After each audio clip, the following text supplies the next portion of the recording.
An accidental voice message from a shy receptionist to her powerful CEO sparks a chain of events that changes both their lives forever. But as Marisol Vega's voice begins to echo far beyond the lobby, not everyone is ready to hear her truth. Before we get into the story, comment below where in the world you are watching from today. The morning sun streamed through the windows of the bustling corporate office building in downtown Seattle.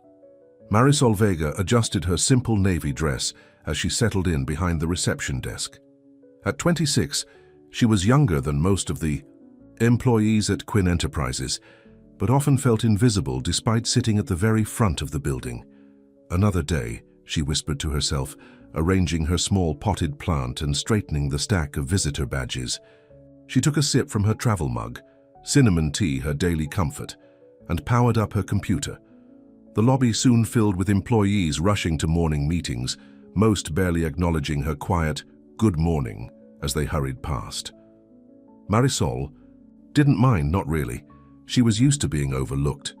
With her dark hair pulled back in a neat bun and minimal makeup, she knew she blended into the background, just the way she preferred it. As the rush slowed, Marisol took out her phone and recorded a quick voice message. "Buenos dias, Mama. It's raining again today. I wore the sweater you sent me last Christmas. The blue brings out my eyes just like you said, love you." She smiled as she sent the message. These little audio notes to her mother were her daily ritual, tiny snippets of her day shared with the one person who always wanted to hear from her.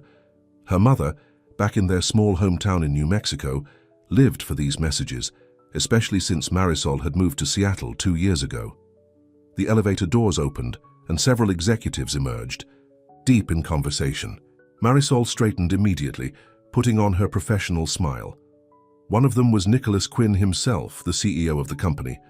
At 35, he was surprisingly young to be running such a large corporation, but he had built it from the ground up after inheriting a small tech firm from his father. "Good morning, Mr. Quinn," Marisol said, her voice so soft it was barely audible. He walked past without a glance, his tall figure impeccably dressed in a tailored grey suit. His dark hair was perfectly styled, and his serious expression never seemed to change. The other executives followed him like an entourage, their conversation continuing uninterrupted. Marisol's smile faded slightly. She hadn't expected him to notice her, he never did, but she couldn't help the small pang of disappointment. At lunchtime, Marisol retreated to the small courtyard behind the building. She sat alone on a bench, watching others chat in groups while she unwrapped her simple sandwich. She took out her phone again. "Mama, I tried your sandwich recipe. I think I need more practice with the sauce. It's not as good as yours." She paused, then added, "I saw Mr. Quinn today. He looks tired. Everyone says he hasn't been the same since his fiancée died. 2 years is a long time to grieve alone, isn't it?" The afternoon dragged on with a steady stream of deliveries and visitors. At 3 o'clock, Jennifer Morris, the marketing director, stopped at Marisol's desk. "I need these documents delivered to Mr. Quinn's office immediately," she said, dropping a large folder on the desk. "And make sure he sees them. Don't just leave them with his assistant." Marisol nodded, taking the folder. "Yes, Ms. Morris." Her heart raced as she rode the elevator to the top floor. She'd only been to the executive level a handful of times, and it always made her nervous. The doors opened to reveal a sleek, modern space with glass walls and minimalist furniture. Mr. Quinn's assistant, a stern-looking woman named Claire, glanced up at Marisol's approach. "Can I help you?" she asked, her tone making it clear that she hoped the answer was no. "I have documents from Ms. Morris for Mr. Quinn," Marisol explained. "She said I need to make sure he receives them personally." Claire sighed dramatically. "He's on a call. You'll have to wait." Marisol nodded and took a seat in one of the expensive leather chairs. 20 minutes passed, and she shifted uncomfortably, feeling out of place among the expensive artwork and designer furnishings. Finally, Claire gestured toward the glass door. "He's free now. Make it quick." Marisol knocked gently on the door. "Frame?" Nicholas Quinn looked up from his computer, his expression unreadable. "Yes?" he said, his voice deep and formal. "I have these documents from Ms. Morris," Marisol said, stepping forward. "She asked me to deliver them to you personally." He held out his hand without getting up, barely looking at her. "Thank you." She placed the folder in his hand and turned. "To leave?" "Wait," he said suddenly. "You're the receptionist, aren't you?" Marisol turned back, surprised. "Yes, sir. Marisol Vega. How long have you worked here, Marisol?" 2 years next month." He nodded slowly, studying her for the first time. His eyes were a striking blue, tired but intense. "Thank you for the delivery." Dismissed, Marisol left his office, her heart pounding for reasons she couldn't quite understand. Had he really not known who she was after 2 years? Later that afternoon, an executive rushed past her desk, knocking over her mug of tea. It splashed across her keyboard and onto her dress. "Sorry," he muttered without stopping or looking back. Marisol grabbed napkins to mop up the mess, fighting back tears of frustration. This wasn't the first time someone had treated her as if she were invisible. She retreated to a quiet hallway to collect herself, pulling out her phone out of habit. "Mama," she whispered, recording a voice note. I smiled like a fool again. He didn't even notice me. I don't know why I keep hoping someone like him ever would. She hit send and closed her eyes, leaning against the wall.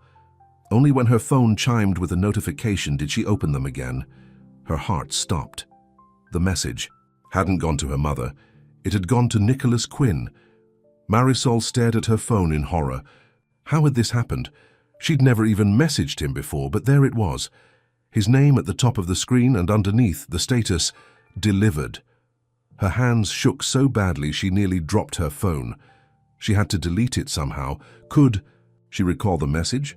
No, that wasn't possible. Could she hack into his phone? Of course not. "Oh, no, no, no," she whispered, panic rising in her chest. She would have to quit. There was no way she could face him after this. She'd pack up her desk tonight and email her resignation. With shaking legs, she returned to her desk, avoiding eye contact with everyone who passed. For the rest of the afternoon, she jumped every time the elevator doors opened, terrified that it would be him coming to fire her in person. But he never appeared, and by 5 o'clock, Marisol was convinced he hadn't listened to the message. Maybe he ignored voice notes from numbers he didn't recognize. Maybe he had hundreds of unread messages and would never even see hers. She was gathering her things to leave when her phone chimed. A notification appeared on the screen. Nicholas. Quinn had sent her a voice note in return. Marisol froze, staring at her phone as if it might explode. She couldn't listen to it here, in the open lobby. With trembling fingers, she grabbed her purse and hurried to the ladies' room, locking herself in a stall. Taking a deep breath, she pressed play. "You were right," came Nicholas Quinn's deep, steady voice. "I didn't notice. But not because you're not worth noticing, that was it. Short, direct, and completely unexpected." Marisol played it again, trying to detect any anger or mockery in his tone. There was none. If anything, he sounded gentle. She didn't know how to respond, or if she should respond at all. Maybe this was his way of letting her down easily, before firing her tomorrow. That night, Marisol barely slept. She tossed and turned in her small apartment, replaying the voice note over and over in her mind. By morning, she had convinced herself that the only sensible option was to pretend it had never happened. She arrived at work early, hoping to settle in before the morning rush. The lobby was quiet, the lights still dimmed. She was arranging visitor badges when the elevator doors opened. Nicholas Quinn stepped out, not in his usual suit, but in jeans and a casual button-down shirt. He walked directly to her desk, his expression softer than she'd ever seen it. "Good morning, Marisol," he said, her name sounding different in his voice. "Mr. Quinn," she managed, her face burning with embarrassment. "I'm so sorry about yesterday. The message was meant for my mother. I don't know how it got sent to you instead." He nodded, his blue eyes studying her intently. "I gathered that." "It won't happen again," she promised quickly, "and I completely understand if you... Would you consider having coffee with someone?" "Like me," he interrupted, his voice quiet. Marisol stared at him, certain she had misheard. "I'm sorry?" "Coffee," he repeated. "With me." The lobby was beginning to fill with early arrivals. A few people glanced curiously in their direction. I don't understand," she stammered. Nicholas leaned slightly closer. Your message made me realize something. I've been walking through these doors every day for years, not seeing the people right in front of me. He paused. I'd like to change that, starting with you. Before Marisol could respond, Claire appeared from the elevator, surprise registering on her face at seeing her boss at reception. Nicholas, your 8 o'clock conference call is about to start, she said, eyeing Marisol suspiciously. He straightened. Thank you, Claire. Turning back to Marisol, he added, think about it before walking away. Throughout the morning, Marisol replayed the conversation in her mind. Had the CEO of Quinn Enterprises really asked her for coffee? It seemed impossible. She was nobody. Just the quiet girl at the front desk whom no one noticed. At noon, her phone chimed with another voice note from Nicholas. I meant what I said this morning. No pressure, just coffee. If you're interested, let me know. Marisol listened to it 3 times, searching for some hidden meaning or joke. Finding none, she finally recorded a response. Why me? You don't even know me. His reply came minutes later. That's exactly why. I'd like to change that. By the end of the day, Marisol still hadn't given him an answer. She was torn between excitement and suspicion. Why would someone like Nicholas Quinn suddenly take an interest in her? As she was preparing to leave, Claire approached her desk, her expression unreadable. Nicholas asked me to give you this, she said, handing Marisol a small envelope. Inside was a business card with a handwritten note on the back. Coffee tomorrow, 7 a.m. at Westlake Cafe. And Marisol tucked the card into her purse, her mind racing. Was this a mistake? Should she go? What would she even talk about with a man like him? That night, she called her mother. Mama, something strange happened today. She began explaining the accidental message and Nicholas's unexpected response. Mijija, her mother said gently. Sometimes God works in mysterious ways. Maybe this mistake wasn't a mistake at all. But he's my boss, Marisol protested. And not just any boss. He owns the company. All I'm saying is, have coffee with the man. What's the harm in that? After they hung up, Marisol stood in front of her mirror, studying her reflection. She was pretty in a quiet way. Warm brown eyes, smooth olive skin, full lips that rarely smiled fully. But she wasn't the type of woman that men like Nicholas Quinn noticed. Yet he had noticed her, hadn't he, after all this time? Taking a deep breath, she recorded one last voice note for the day. Yes. Coffee tomorrow sounds nice. She hit send before. She could change her mind. Morning came too quickly. Marisol spent an hour choosing her outfit, settling on a simple blue dress that her mother always said brought out the warmth in her eyes, and arrived at the cafe 10 minutes early. To her surprise, Nicholas was already there, sitting at a corner table with 2 cups of coffee. He stood when he saw her, a genuine smile transforming his usually serious face. You came, he said, sounding relieved. I did, she replied, taking the seat he offered. An awkward silence fell between them until Nicholas cleared his throat. I should explain something, he said. Your message yesterday, it woke me up. I've been sleepwalking for 2 years ever since Amanda died. Marisol's eyes widened. Your fiancé. I heard about the accident. I'm so sorry. Thank you. He stared into his coffee. After she died, I threw myself into work, stopped noticing people, stopped living, really. He looked up at her. And then, I get this voice note from someone saying I didn't notice her, and it hit me. How many people have I been walking past every day without seeing? You don't need to explain, Marisol said softly. I understand what it's like to feel invisible. But that's just it, he said, leaning forward. You shouldn't feel invisible. No one should. For the first time in years, Marisol felt truly seen. They talked for nearly an hour, about small things mostly, where she was from, how she'd ended up in Seattle, his favorite coffee shops in the city. As they prepared to leave, Nicholas hesitated. This was nice, he said. Would it be inappropriate to ask if we could do it again? Marisol thought about it. Maybe, but I'd like to anyway. He smiled, a real smile that reached his eyes. Tomorrow, same time? She nodded, unable to help the small smile that formed on her own lips. As they walked toward the office building together, Keeping a professional distance, Marisol felt something she hadn't experienced in a long time, the flutter of possibility. That evening she recorded a voice note to her mother. "Mama, remember when you always told me God has a plan? I think maybe He does, even for someone as quiet as me." She sent the message, then noticed a new voice note from Nicholas. "Thank you for coffee," his voice said warmly. "For the first time in 2 years, I'm looking forward to tomorrow." Marisol smiled, hugging her phone to her chest. One wrong message had somehow led to something that felt very, very right. What she didn't know was that the path ahead would be far more complicated than a simple cup of coffee. Office gossip traveled fast, and not everyone would be happy about the CEO's sudden interest in the quiet receptionist from the lobby. But for now, in the safety of her apartment, Marisol allowed herself to feel a simple, unexpected joy.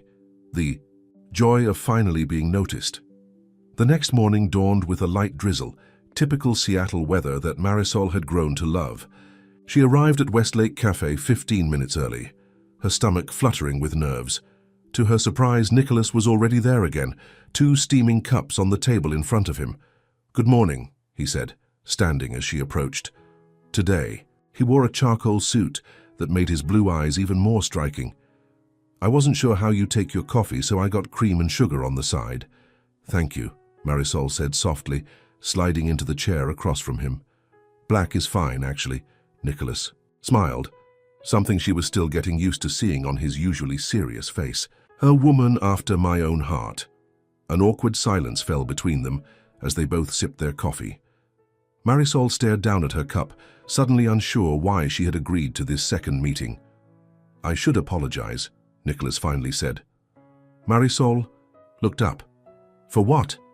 "For not knowing who you were after 2 years." He shook his head. "That's inexcusable." "It's okay. I'm used to blending into the background." Nicholas studied her face. "Why is that? Why do you hide?" The question caught her off guard. No one had ever asked her that before.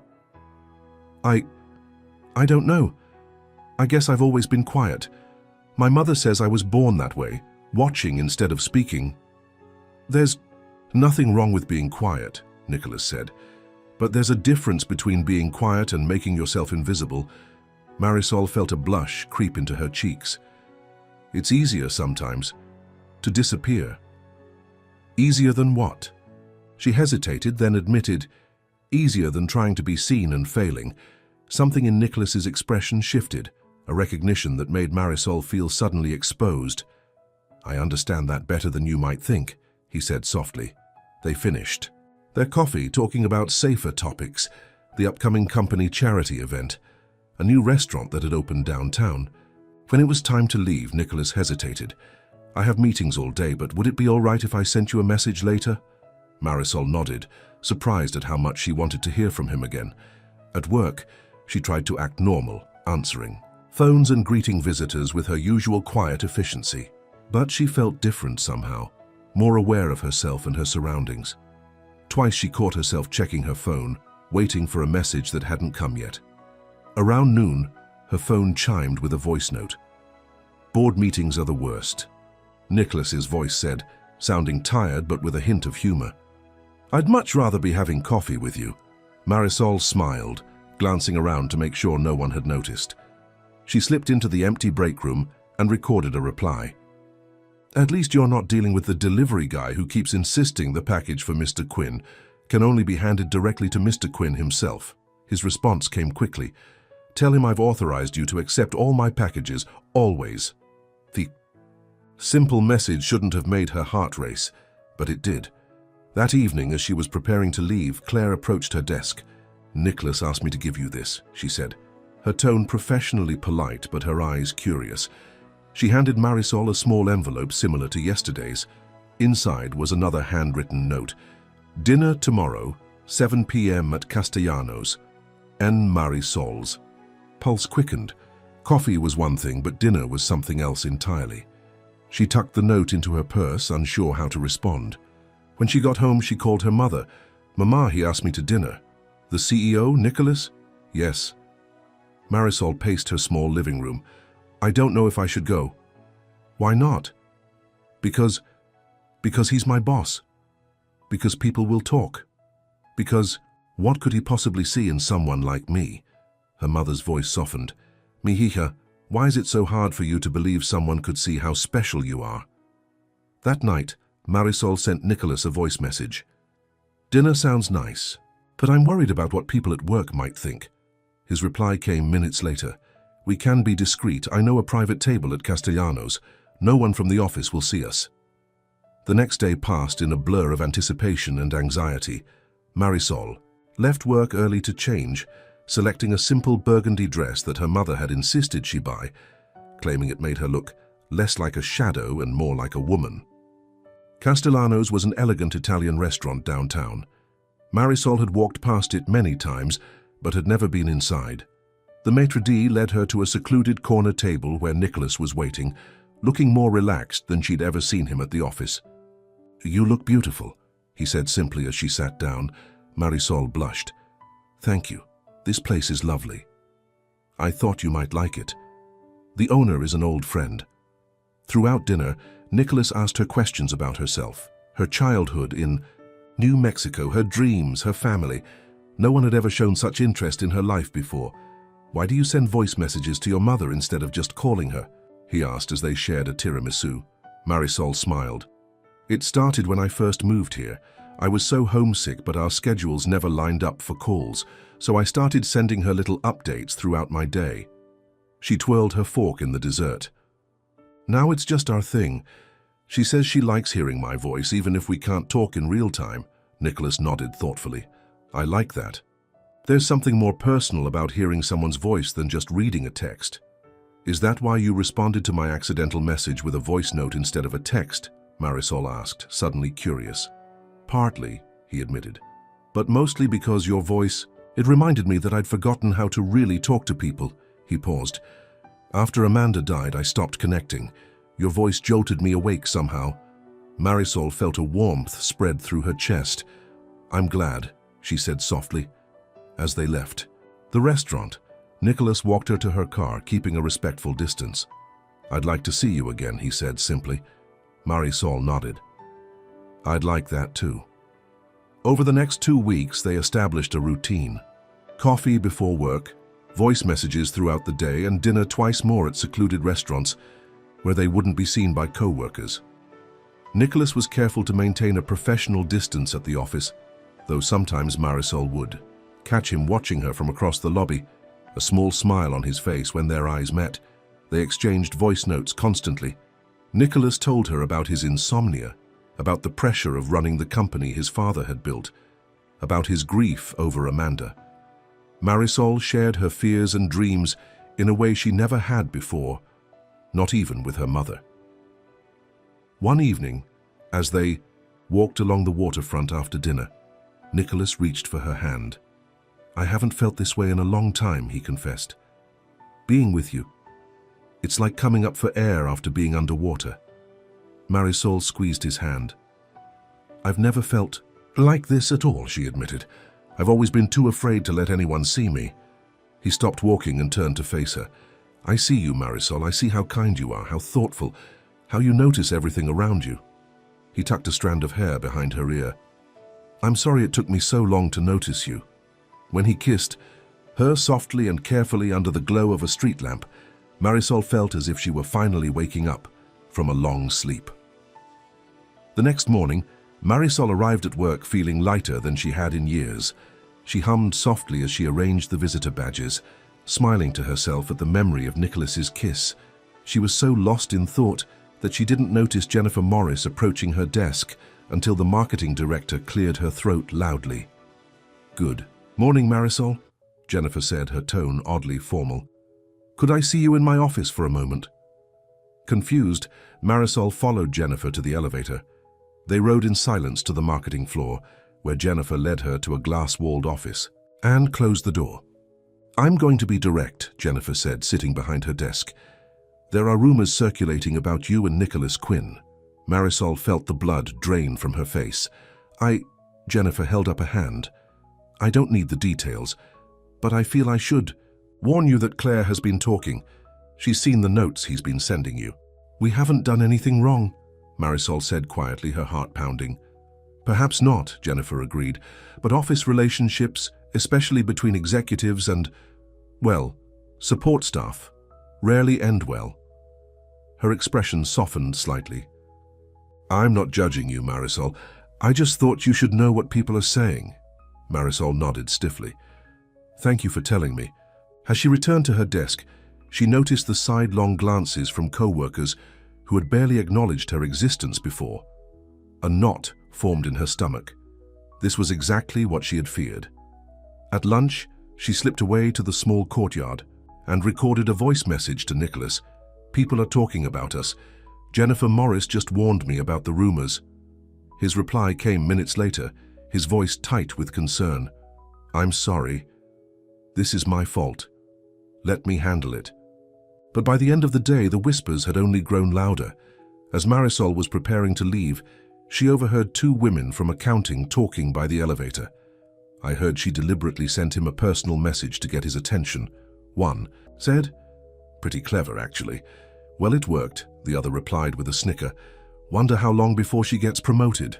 Marisol's cheeks burned with humiliation. She hurried to the restroom, locking herself in a stall until she was sure they had gone. When she finally emerged, Claire was washing her hands at the sink.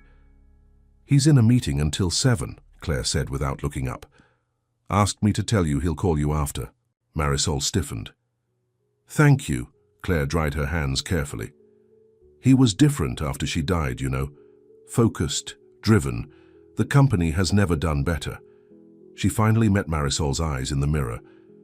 "Just something to think about. That night, Marisol paced her apartment waiting for Nicholas's call. When it finally came, she could hear the concern in his voice. "I'm so sorry about today," he said.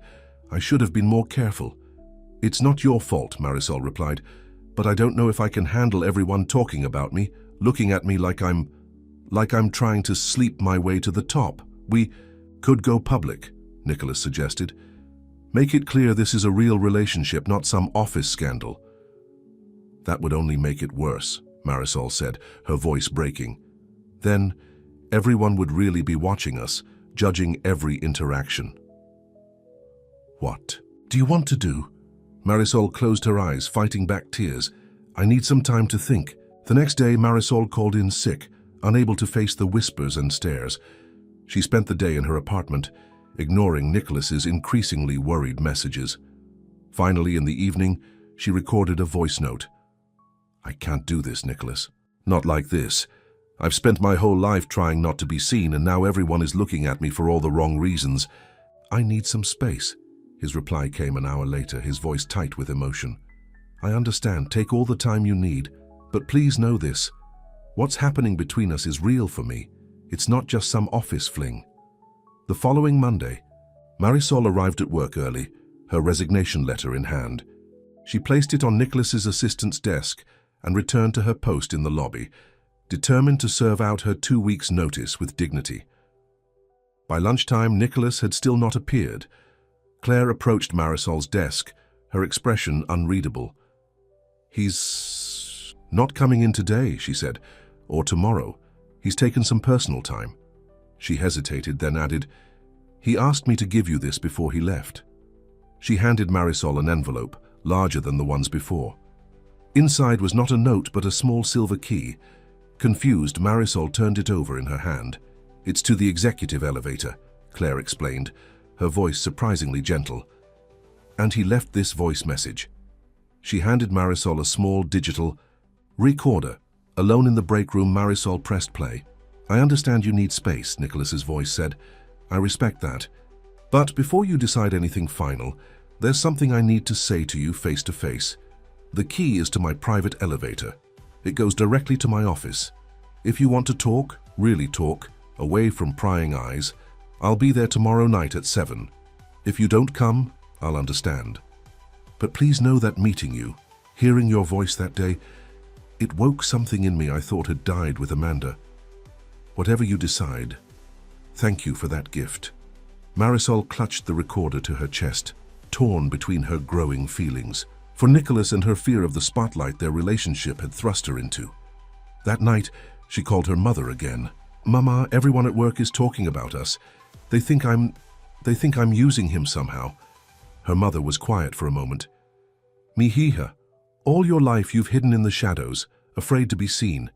Now someone sees you, really sees you, and you want to run back into the dark.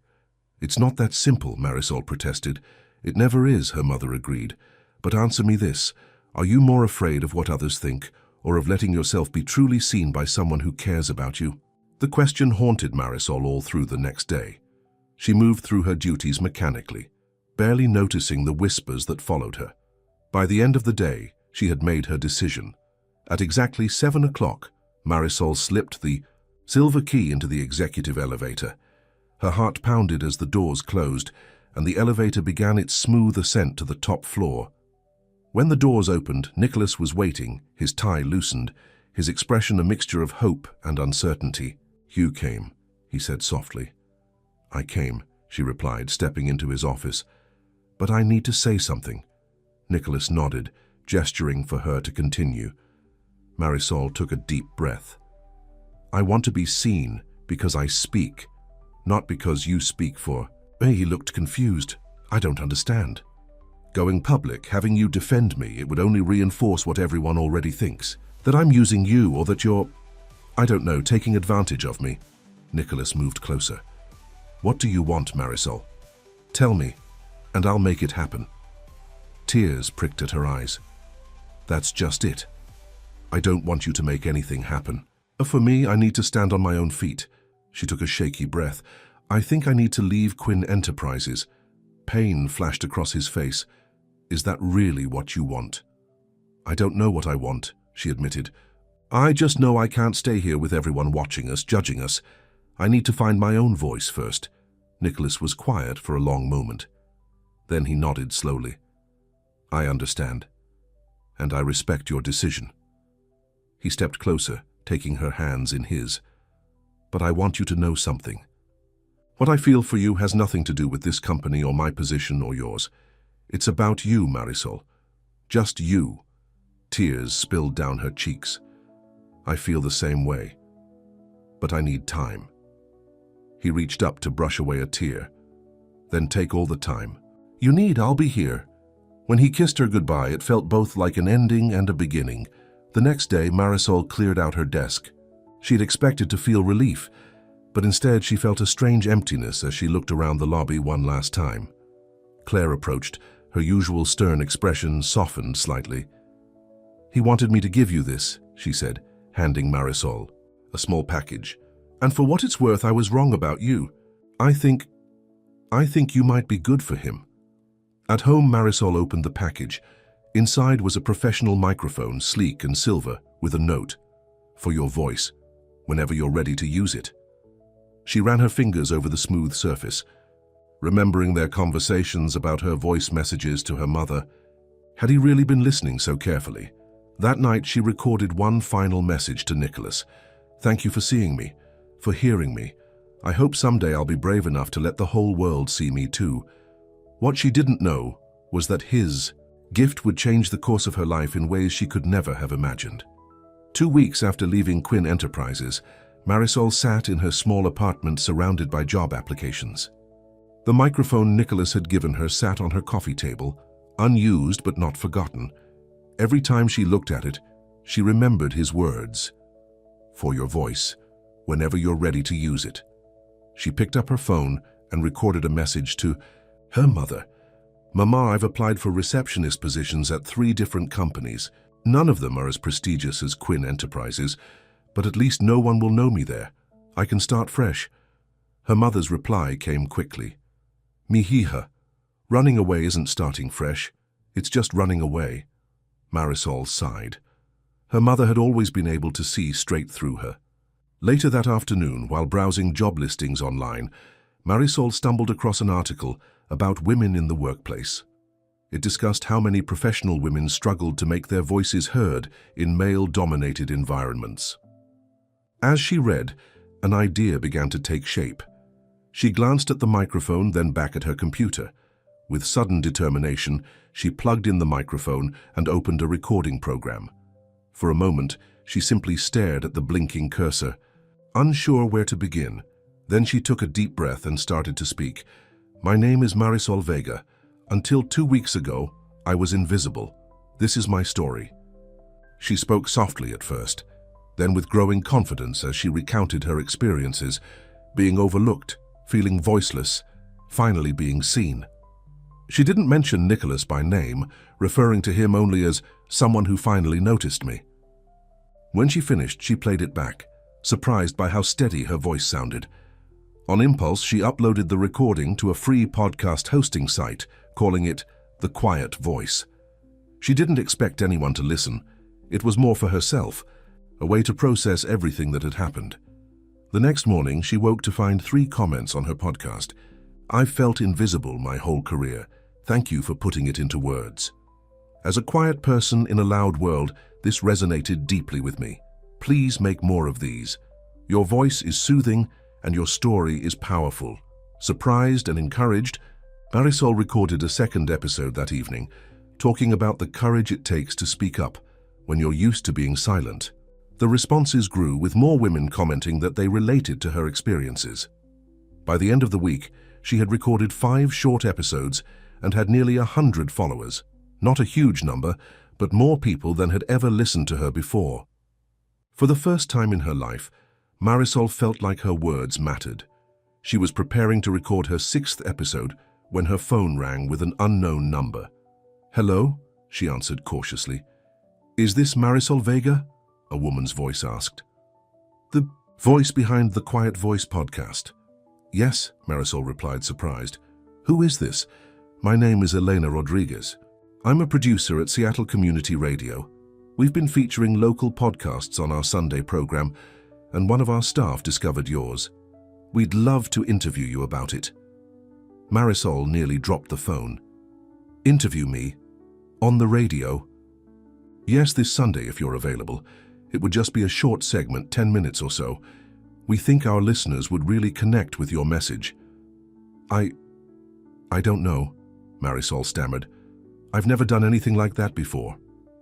"That's exactly why we want you," Elena said warmly. "Your authenticity is what makes your podcast special. Just think about it and let me know." After they hung up, Marisol paced her apartment, her mind racing. A radio interview would mean putting herself out there in a way she never had before. The thought terrified her, but it also excited her. She picked up her phone to call her mother, then hesitated. Instead, she found herself recording a voice message to Nicholas. She hadn't contacted him since leaving Quinn Enterprises, but somehow she needed him to know. "I started a podcast," she said softly, "using the microphone you gave me. It's nothing special, just me talking about finding my voice, but people are listening. A radio station wants to interview me." She paused. "I'm scared, but I think I'm going to do it." She hesitated before sending it, her finger hovering over the button. Finally, taking a deep breath, she pressed send. His reply came an hour later. "Marisol, this is wonderful news. I've missed your voice. I've been listening to your podcast every night. You are reaching people because you're speaking your truth. Be scared if you need to be, but do the interview. The world needs to hear what you have to say." Tears filled her eyes. He had been listening all along. She recorded a response. "You've been listening. Why didn't you say anything?" "Because you needed to do this on your own," came his reply. "And you have, beautifully." The next day, Marisol called Elena and accepted the interview. That Sunday, she sat in the small community radio studio, her heart pounding as the on-air light glowed red. "Today, we're speaking with Marisol Vega, the creator of a new local podcast called The Quiet Voice," Elena announced. "Marisol, tell our listeners what your podcast is about." Marisol leaned toward the microphone, her voice soft but clear. "It's about finding the courage to speak when you've spent your life being silent. It's for all the quiet people who think their words don't matter." "What inspired you to start this podcast?" Marisol hesitated. "For most of my life, I tried to blend into the background. I was afraid of being noticed, of taking up space. Then someone saw me, really saw me, and it made me realize how many other people feel invisible too." As the interview continued, Marisol found herself speaking, with increasing confidence. By the end, her voice was strong and sure. Well, Marisol, I think it's safe to say you've found your voice, Elena said as they wrapped up. Where can our listeners find your podcast?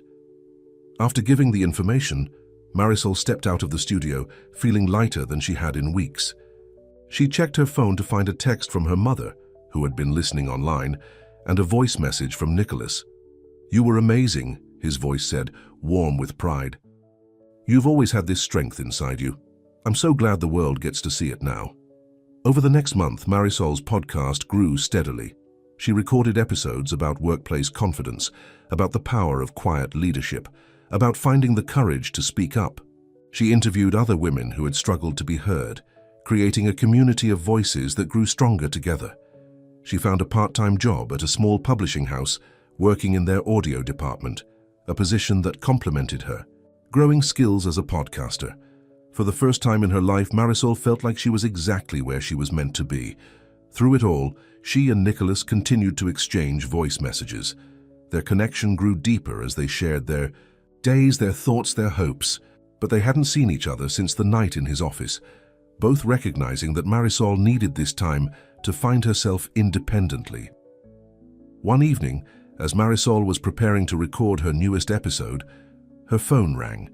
It was Elena from the radio station. Marisol, I have some exciting news. Women's Voice magazine is hosting a panel discussion on female empowerment in the workplace next week, and one of their speakers had to cancel. They asked if I knew anyone who could fill in, and I immediately thought of you. Marisol's heart raced. A panel discussion? In front of an audience? Yes, at the Grand Seattle Hotel. It's a pretty big event, I won't lie. But you'd be perfect for it. Your perspective on quiet leadership is exactly what they're looking for. After hanging up, Marisol paced her apartment, anxiety and excitement warring within her. This would be her biggest platform yet, a chance to share her message with hundreds of people. Could she really do it? She recorded a voice message to Nicholas. They want me to speak on a panel, in front of hundreds of people. I don't know if I can do it. His reply came quickly. You can absolutely do it. Your voice is strong now, Marisol, but you don't have to decide right away. Sleep on it. That night, Marisol tossed and turned, unable to quiet her racing thoughts. By morning, she had made her decision. She called Elena and accepted the invitation. The week leading up to the panel was a blur of preparation. Marisol wrote and rewrote her talking points, practiced in front of her mirror, and recorded herself to analyze her delivery. The night before the event, she sent a voice message to her mother. Mama, tomorrow's the big day. I'm terrified, but I keep thinking about all the quiet girls like me who need to know their voices matter too. I have to do this for them. Her mother's reply was full of pride. You were never meant to be silent, Mihija. God gave you a voice for a reason. On the day of the panel, Marisol arrived at the Grand Seattle Hotel an hour early, her stomach in knots. She was shown to a preparation room where the other panelists were gathering, all accomplished, confident women with impressive credentials. Marisol felt suddenly out of place in her simple navy dress. You must be Marisol Vega, said an elegant woman in her 50s, approaching with an outstretched hand. I'm Diane Winters, the moderator. I've been listening to your podcast. Your perspective is exactly what this panel needed. Relieved by the warm welcome, Marisol began to relax slightly. As the time for the panel approached, she took a deep breath and sent one last voice message to Nicholas. I'm about to go on stage. Wish me luck. His reply was immediate. You don't need luck. Just be yourself. That's more than enough. The hotel ballroom was packed with women of all ages. As Marisol took her seat on the stage, she scanned the audience nervously, and then she froze. In the back of the room, partially hidden by a column, stood Nicholas. Their eyes met across the crowded room, and he gave her a small, encouraging nod. Just seeing him there, supporting her silently, gave Marisol a surge of confidence. When it was her turn to speak, Marisol leaned toward the microphone, her voice clear and steady. Most of my life, I've been the quietest person in the room. She began. I thought that meant I had nothing important to say. I was wrong. Sometimes the quietest voices have the most powerful messages, if only we have the courage to speak, and others have the patience to listen. Throughout the panel, Marisol, spoke with a quiet authority that commanded attention. She shared her experiences honestly, talked about her podcast, and emphasized that leadership comes in many forms, not all of them loud. When the discussion ended, the audience gave the panelists a standing ovation. Several women approached Marisol afterward, thanking her for giving voice to their own experiences. Business cards were exchanged, connections made. Marisol felt dizzy with the realization that her words had truly reached people. As the crowd thinned, she searched for Nicholas, but he had disappeared. A flicker of disappointment passed through her, but she understood. He hadn't come to take credit or distract from her moment. He had simply come to support her. Later that evening, as Marisol returned to her apartment, riding the high of her successful appearance, her phone chimed with a voice message. "You were magnificent," Nicholas said, his voice filled with pride. "Not because of anything I did, but because of who you are. You found your voice, Marisol, and it's even more beautiful than I imagined." She pressed the phone to her heart, tears of joy sliding down her cheeks. He was right. She had found her voice, and in doing so, she had found herself. The next morning, Marisol woke to an email from Women's Voice magazine, offering her a column in their digital publication. They wanted her to write monthly about quiet leadership and finding one's voice in the workplace. It was a paid position, not enough to live on, but recognition of her growing influence. As she sat at her small kitchen table, staring at the email in disbelief, her phone rang. It was a number she didn't recognize. "Hello? Is this Marisol Vega?" a woman's voice asked. "Yes, it is. This is Teresa Klein from KFM Radio. We're launching a new program about women in the workplace, and we're looking for a host. Your panel discussion yesterday impressed a lot of people, including our programming director. Would you be interested in coming in to discuss the possibility?" Marisol nearly dropped her coffee cup. "A radio host? Me?" "Yes, you," Teresa laughed. "Your podcast has shown you have the talent, and yesterday proved you have the presence. It would be a weekly show, focusing on issues that affect women in professional settings. Your perspective as someone who's found her voice would be invaluable." After the call, Marisol sat in stunned silence. Everything was happening so fast. 3 months ago, she had been invisible. The quiet receptionist no one noticed. Now she was being offered opportunities she could never have imagined. She recorded a voice message to her mother, sharing the exciting news. Then, almost without thinking, she recorded one for Nicholas. "A radio station wants me to host a show about women finding their voices in the workplace. It's exactly what I care about, exactly what I want to do. I keep thinking this must be a dream." His reply came an hour later. "It's not a dream. It's what happens when you stop hiding your light. I always knew you were meant for more than hiding. In the shadows." 3 days later, Marisol sat in the offices of KFM Radio, signing a contract for her new show, The Quiet Revolution. It would air weekly, featuring discussions about workplace dynamics, confidence building, and amplifying women's voices. The salary they offered was more than she'd ever made at Quinn Enterprises. As she left the station, a spring in her step, she realized how far she had come since that fateful day when she accidentally sent a voice message to Nicholas. That mistake had changed everything, not because Nicholas had rescued her, but because it had forced her to stop hiding. That evening, as she was setting up her home recording space for her podcast, her doorbell rang. When she opened it, she found a beautiful flower arrangement, white lilies and blue hydrangeas. The card simply read, "Your voice is changing lives. I'm so proud of you." And Marisol touched the flowers gently, her heart full. She had accomplished so much on her own, but Nicholas's belief in her had been the catalyst. He had given her not solutions but tools, the microphone, the encouragement, the space to grow. For the first time she felt ready to see him again, not as his employee, not as someone who needed saving, but as his equal. Someone with her own voice, her own path. She picked up her phone and recorded a message. "Thank you for the flowers, and for everything else.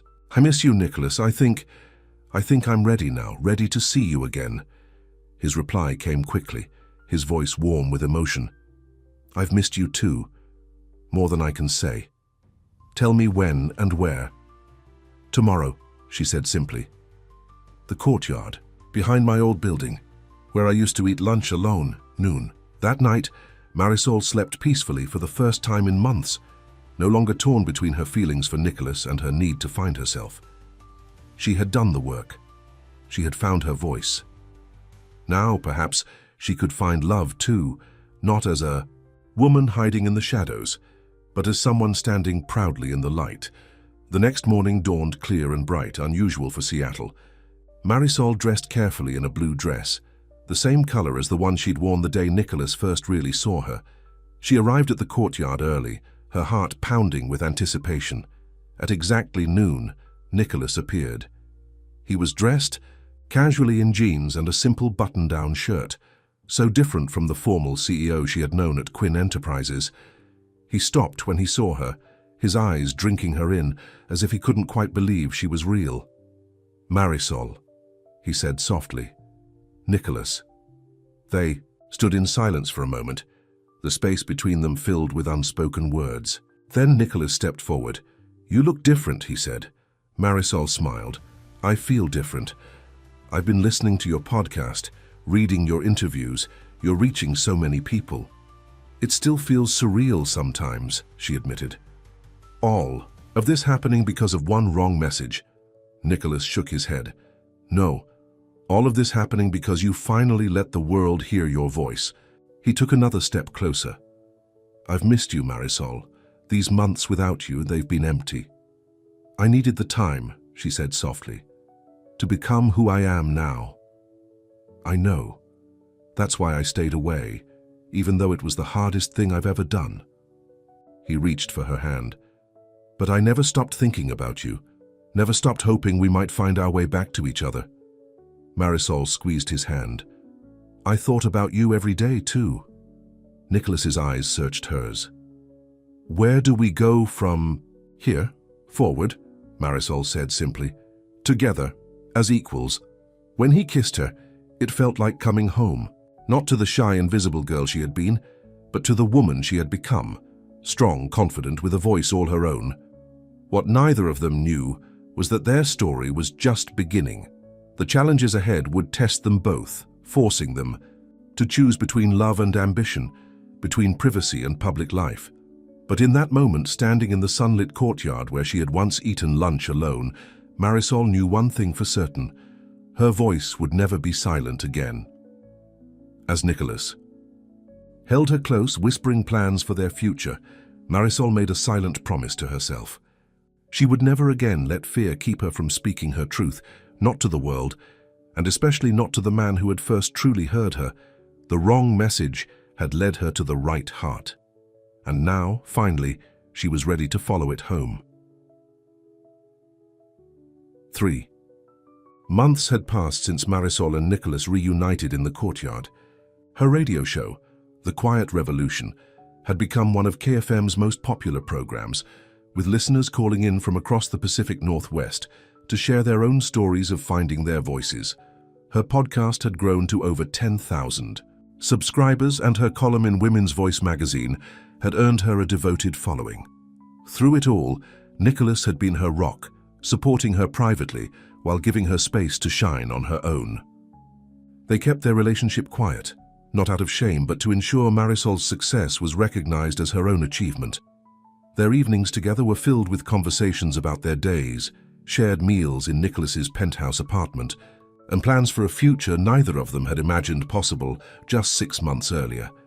One rainy evening, as they sat on Nicholas's couch sharing a bottle of wine, he turned to her with an unusually serious expression. "There's something I need to talk to you about," he said, setting down his glass. "The board is planning some major changes at Quinn Enterprises. We're expanding the tech division, opening new offices in California and New York." Marisol nodded, unsure where this was leading. "That sounds exciting." "It is, but it also means I'll be traveling a lot in the coming months." He hesitated. "They want me to spend at least 6 weeks in New York, overseeing the launch of the new division." 6 weeks? Marisol's heart sank. It would be their first significant time apart since reuniting. "I know it's a long time," Nicholas acknowledged, taking her hand. "But I've been thinking, maybe you could come with me, at least for part of it." Marisol bit her lip. I don't know if I can. The radio show, my podcast, everything's just starting to take off. You could record remotely, Nicholas suggested. Many radio hosts do it now. And New York would be an amazing opportunity to expand your audience, maybe even take your show national. The idea was tempting, but something held Marisol back. I need to think about it. This is all happening so fast. Nicholas nodded, understanding in his eyes. Of course, take all the time you need. The next day at the radio station, Marisol mentioned the possibility of recording remotely from New York to her producer, Teresa. Actually, Teresa said, leaning forward excitedly, this might be perfect timing. We've been talking about syndicating your show to other stations. A New York connection could help make that happen. She studied Marisol's expression. But you don't seem entirely thrilled about the idea. What's holding you back? Marisol sighed. I'm not sure. Maybe I'm afraid of changing things when they're going so well. Or maybe you're afraid of people thinking you're only successful because of your relationship with Nicholas Quinn, Teresa suggested gently. Marisol's head snapped up. You know, about that, Teresa smiled. Seattle's a small city in some ways, but for what it's worth, no one who's heard your show would ever think your success is due to anyone but yourself. That evening, Marisol recorded a voice message to her mother. Nicholas wants me to go to New York with him, for his work. It's an amazing opportunity, but I'm scared, Mama. What if people think I'm only successful because of him? What if I lose everything I've built on my own? Her mother's reply was swift and firm. Mihija, you built your voice without him. Going to New York won't change that. The question isn't what other people will think. It's what you want. What did she want? The question followed Marisol through her day, through her show, through her evening ritual of recording her podcast. As she spoke into the microphone Nicholas had given her so many months ago, the answer slowly became clear. That night she called him. I've been thinking about New York, she began. And? His voice was carefully neutral, giving her space to make her own decision. I want to go, but not just as your girlfriend. I want to use this opportunity to grow my show, to reach more people. I need to know you understand that. Marisol, Nicholas said softly, I've never wanted anything else. Your voice, your message, they're too important to stay in one city. I've always known that. Relief washed over her. Thank you for understanding. Always, he promised. 2 weeks later, Marisol stood in the spacious living room of the furnished apartment Nicholas had rented in Manhattan. Floor-to-ceiling windows revealed a glittering city skyline, so different from the more subdued beauty of Seattle. What do you think? Nicholas asked, watching her take it all in. It's beautiful, she said honestly, a little intimidating. He smiled, wrapping his arms around her from behind as they looked out at the city. You'll conquer it just like you've conquered everything else. The first week in New York was a whirlwind. Nicholas was often gone before dawn for early meetings, while Marisol set up a small recording studio in the second bedroom. She recorded her regular Seattle show remotely, but also began meeting with radio executives in New York, exploring the possibility of syndication. To her surprise, many already knew her work. One program director at a major network played her podcast during their meeting. You have something special, Marisol, he said earnestly, a way of reaching people who don't usually feel heard. We'd like to offer you a national weekly slot in our lineup. The offer was beyond anything she'd imagined. Better pay, wider reach, more resources, but it would mean dividing her time between Seattle and New York, at least initially. As she returned to the apartment that evening, her mind raced with possibilities. Nicholas was already home cooking dinner in the stylish kitchen. He looked up as she entered, his smile fading when he saw her expression. What's wrong? He asked immediately. Bad meeting? No, Marisol said, setting down her bag. Actually, it was incredible. National Broadcasting Network wants to give me a weekly show. National, Nicholas, across the country. His face lit up. Marisol, that's amazing. Congratulations. But it means splitting my time between Seattle and New York, she explained, watching his reaction carefully. At least for the first few months, until we can work out a permanent arrangement. Nicholas was quiet for a moment, considering. We could make it work, he said finally. I travel for business all the time anyway. We could coordinate our schedules. You'd be willing to do that? Marisol asked softly. He turned off the stove and moved to take her hands. Marisol, don't you understand yet? I'd do anything to support your dreams, just like you've supported mine. Tears filled her eyes. I never imagined any of this 6 months ago. Being here, having this opportunity. Sometimes I'm afraid I'll wake up and be back at that reception desk, invisible again. Nicholas shook his head. That woman is gone. She became someone stronger, someone who found her voice. He touched her cheek gently. And I fall more in love with that voice with you every day. It was the first time either of them had used the word love. Marisol's heart swelled as she realized how true it was. She had fallen in love with him too. Not the CEO who had once intimidated her, but the man who had seen her potential when she couldn't see it herself. I love you too, she whispered, the words feeling right on her lips. That night, as they lay, tangled in each other's arms, Nicholas suddenly sat up. I almost forgot, he said, reaching for his phone on the nightstand. I recorded something for you earlier. Puzzled, Marisol watched as he pulled up a voice note and pressed play. Marisol, his recorded voice said, I've been thinking about how far we've come since that first accidental message, how your voice has grown stronger every day, reaching more and more people with its truth. I'm so proud of everything you've accomplished and so grateful that, out of all the people in the world, you chose to share your heart with me. I love you. Not just your voice, but all of you. Always. Tears slipped down Marisol's cheeks as she listened. That's the most beautiful thing anyone has ever said to me. Nicholas smiled, wiping away her tears with his thumb. It's just the truth. The next few weeks passed in a blur of meetings and preparations. Marisol signed the contract with the national network, while continuing to record her Seattle show remotely. Nicholas juggled his responsibilities at Quinn Enterprises with making time for their relationship, sometimes flying back to Seattle for just a day or two before returning to New York. Despite the hectic pace, they were happy. Their relationship deepened, strengthened by the challenges they faced together. They established rituals, morning coffee before parting ways, voice messages throughout the day, quiet dinners when they were both in the same city. Then came the call that changed everything. Marisol was preparing for a meeting with her new producers when her phone rang. It was Teresa from the Seattle station. Marisol, she said, her voice unusually serious. There's something you need to know. Someone's shopping a story to the media about you and Nicholas Quinn. Marisol's blood ran cold. What kind of story? The tabloid kind, Teresa replied grimly. Claiming your success is all due to your relationship with him, that he pulled strings to get you the national show, that you manipulated your way from receptionist to radio host by, well, you can imagine, anger and hurt washed over Marisol. That's ridiculous. My show was successful before anyone even knew about us. I know that, Teresa assured her, but tabloids don't care about the truth. They care about clicks and sales.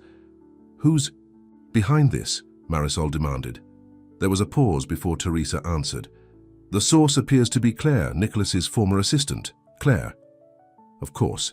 Despite her seemingly softened attitude before Marisol left Quinn Enterprises, she had always been fiercely protective of Nicholas and the company.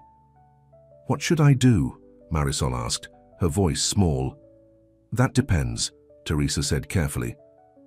How much does your relationship with Nicholas mean to you? And how much does your professional reputation matter? The questions haunted Marisol as she cancelled her meeting and returned to the apartment. She paced the empty rooms, trying to make sense of her churning emotions. When Nicholas finally returned that evening, she was sitting in the dark, staring out at the city lights. Marisol, he called, flipping on a lamp. What's wrong? She turned to face him, her expression grim. Claire is selling a story about us to the tabloids, claiming my entire career is based on sleeping with the boss. Nicholas's face hardened. I'll call my lawyers right now. We can shut this down. Can we? Marisol asked quietly. Or will fighting it just make it a bigger story? He sat beside her, taking her hands. What do you want to do? I don't know, she admitted. I've worked so hard to build my career, to find my voice.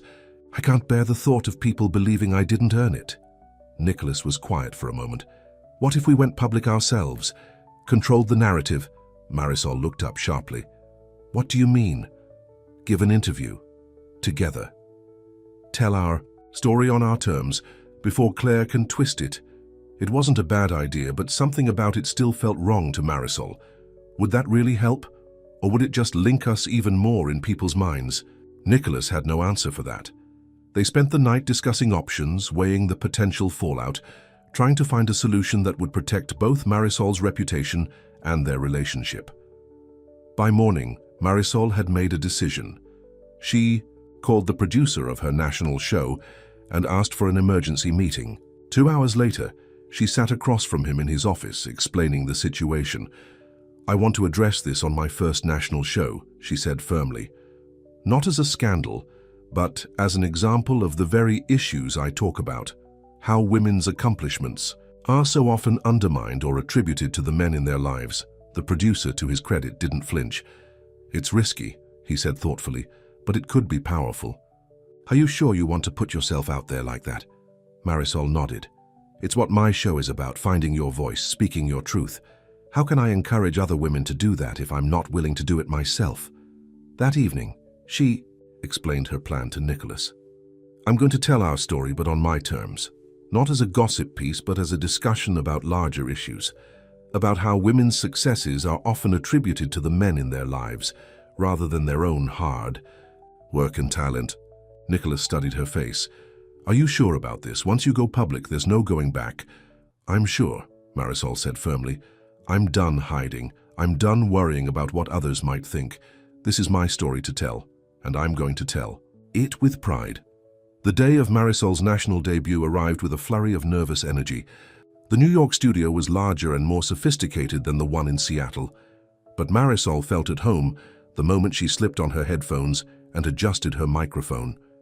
The same one Nicholas had given her months ago, now her lucky charm. Nicholas waited in the control room, his presence a silent support as the on-air light glowed red. Good evening, America.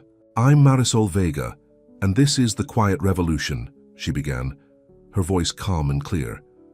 Tonight I want to talk about something personal, about how a voice message sent by mistake changed my life, and about the journey from silence to speaking your truth. For the next hour, Marisol shared her story, how she had accidentally sent a voice message to her boss, how it had led to a friendship and eventually to love, but most importantly, how it had set her on a path to finding her own voice. She spoke about the insidious ways women's accomplishments are often attributed to the men in their lives, rather than recognized as their own. Yes, Nicholas Quinn is part of my story, she acknowledged toward the end. He gave me a microphone. When I doubted anyone wanted to hear what I had to say, but the voice, the words, the courage to speak them, those were always mine. Just as your voice is yours, the question is, what will you say when you find the courage to use it?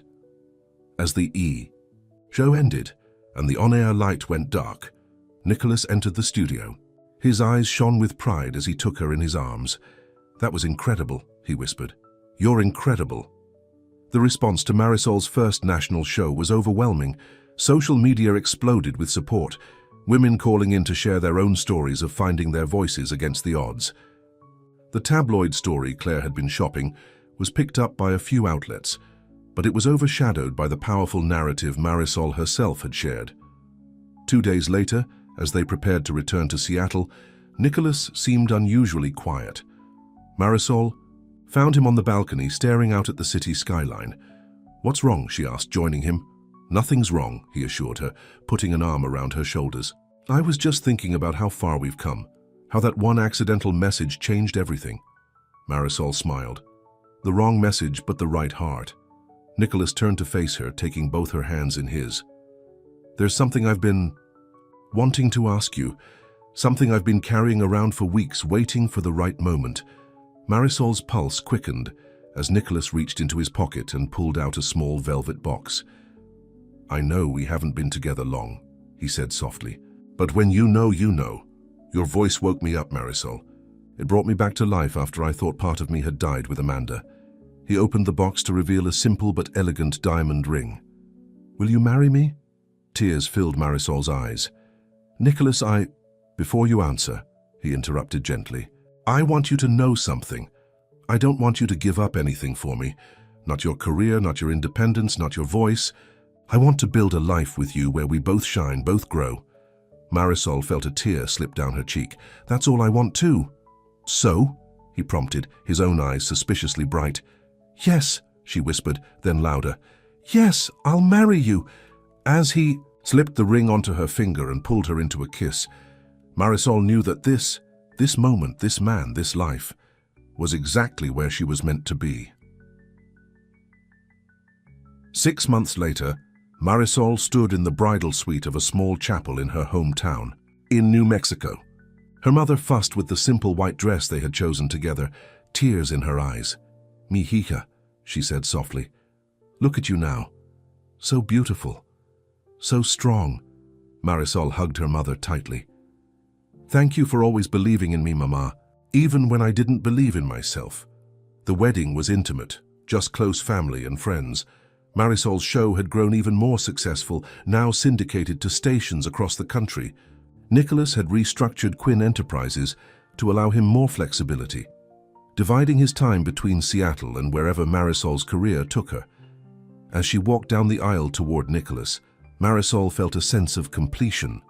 The journey that had begun with an accidental voice message had led her here, to love, to success, to a voice that was finally, truly her own. Nicholas took her hands at the altar, his blue eyes full of love. Ready? He whispered. Marisol nodded, her voice clear and confident. Ready. When they exchanged their vows, they chose not to write them down. Instead, they recorded voice messages for each other, playing them for the first time in front of their guests. It was fitting somehow, their love story told in their own voices for everyone to hear. Nicholas, Marisol's recording began, before you I lived in whispers. Now I speak and the world listens, not because of you, but because you helped me find the courage that was always inside me. I promise to love you, to stand with you, to build a life where both our voices matter, where we both are seen and heard. Always, Nicholas's voice followed, strong and sure. Marisol, you changed my life with a message that wasn't even meant for me. But maybe it was. Maybe we were always meant to find each other. I promise to love you, to support your dreams as you've supported mine, to listen when you speak and to hold your hand when you're silent. Your voice is the music I want to hear for the rest of my days. There wasn't a dry eye in the chapel as they exchanged rings, sealing their promises with a kiss that felt like both an ending and a beginning. At the reception, as they swayed together for their first dance, Nicholas whispered in her ear, "Happy." Marisol looked up at him, her heart full. More than I ever thought possible. Later that evening, as guests celebrated around them, Marisol slipped away to a quiet corner and took out her phone. Some habits never changed. She recorded a voice message, not to her mother this time, but to save for herself, a memory of this perfect day. Today, I married Nicholas Quinn, she said softly. The man who first heard my voice when everyone else overlooked me. The journey wasn't easy. There were moments of doubt, of fear. But in the end, love won. My voice grew stronger, and I learned that being seen, truly seen, is worth all the risk in the world. As she ended the recording, Nicholas appeared at her side. Old habits? He asked with a smile, nodding toward her phone. Marisol slipped it back into her pocket. Just capturing the moment, he took her hand, kissing the new ring on her finger. We have a lifetime of moments ahead of us. I know, she said, leaning into his embrace. And I plan to speak every one of them into existence. As they rejoined their guests, Marisol thought about the journey that had brought her here. From the quiet receptionist, no one noticed, to a woman with a voice that reached thousands. From sending a wrong message to finding exactly where she belonged. Some would call it luck. Others might call it fate. But Marisol knew the truth. It wasn't just about the message or the man who received it. It was about finding the courage to speak, to be heard, to stand in the light. The wrong message had led her to the right heart. But the voice that had been hers all along, She had just needed to find the courage to use it. And now, with Nicholas by her side and her future bright before her, Marisol Vega Quinn would never be silent again. The end.